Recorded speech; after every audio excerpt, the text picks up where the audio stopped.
ഞാനടാ boat പറഞ്ഞു.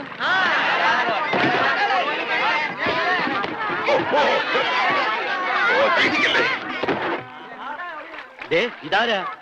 കണ്ടാൽ അറിയില്ലേ? ആരോ നമസ്കരിക്കുന്നാവും മണ്ട. ഇന്ന് പതിവില്ലാണ്ട് ഗംഗാധരന്റെ ബോട്ടാണല്ലോ ആദ്യം പറഞ്ഞത്.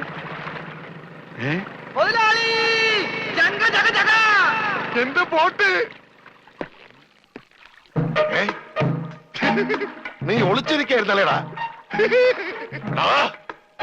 ഇങ്ങോട്ട് എഴുന്നേക്കടാ ചതിയ. അത് നോക്കി എന്റെ ബോട്ടാ വരുന്നത്. അതെനിക്കറിയാം. എന്റെ കാശാദ്യങ്ങള്. ഈ സാബാണൊരു പാവമാണ്. ഈ കടപ്പുറത്ത് ആദ്യമായി ഒരു ബോട്ട് വന്നിറങ്ങി എത്ര രൂപ ലേലം കൊള്ളുന്ന വിചാരം? 1.5 ലക്ഷം രൂപ. വൈകുന്നേരം കാശൊക്കെ പിടിച്ചോ. എന്നാലും കാശ് ബാക്കി നിൽക്കിയല്ലേ? കൂടി വന്ന 24 മണിക്കൂറേ ബാക്കി നിൽക്കുന്നുള്ളൂ. നാളെ രാവിലെ എന്റെ ബോട്ടാണ് ആദ്യം എടുക്കാൻ പോകുന്നത്. അപ്പോഴും കിട്ടും 1.5 ലക്ഷം രൂപ. അതും വൈകുന്നേരം ഞങ്ങൾക്ക് തരും.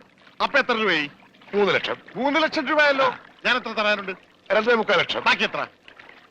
25,000. 25,000 രൂപ സാബ് ഇപ്പൊ ഇങ്ങോട്ട് തരണം. എപ്പ തരും? എപ്പ തരും? ഞാൻ തരാം. തരാന്ന് പറഞ്ഞ എപ്പ തരും എന്ന് പറ. ഞാൻ തരാന്ന്. എന്റെ കാശിന് വിലയൊന്നുമില്ലേ? എന്താ ഇത്? ഓക്രിത്രം പറഞ്ഞാണ്ടല്ലോ ഇടിച്ച് എല്ലായിടത്തും പിച്ചാത്തിക്ക് പിടിയിട്ടുള്ള ഞാൻ.